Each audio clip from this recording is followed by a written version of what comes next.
Tamara Basic Tees here, and today I'm going to show you how to sew a sleeve into a shirt.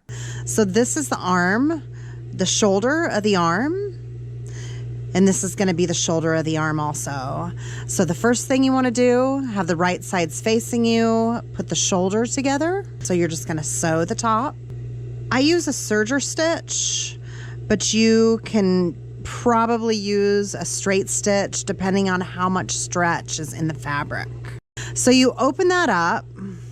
So there, right here, this is the shoulder right here. So you're going to take your sleeve that you have.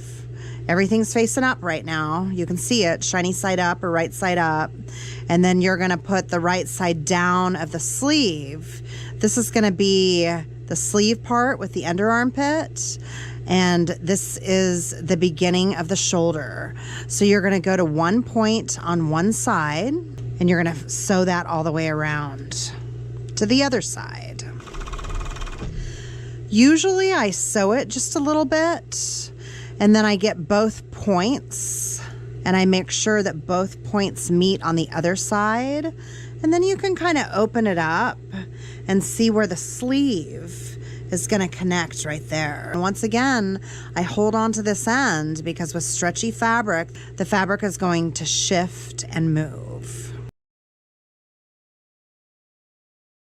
Making sure everything lines up. Make sure the tips at the end are lined up. You might have to pull it in a little bit to get them together. And then you've got your shoulder sewn in. Sometimes since dancers take their clothes on and off a lot of the time, this would actually be a high stress point. But you would reinforce it right here if you wanted to, if you had the time, but it usually does hold.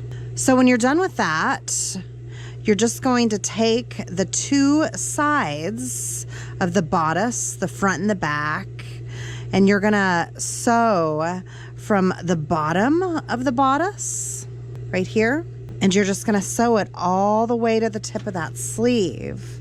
So now usually, since I hold on to things a lot to make sure it doesn't slip, I usually put the armpit pieces together and I just hold on to it to make sure that it doesn't slide before I get to it. You're going to hold on to the end of the sleeve and you're going to sew it all the way to the end.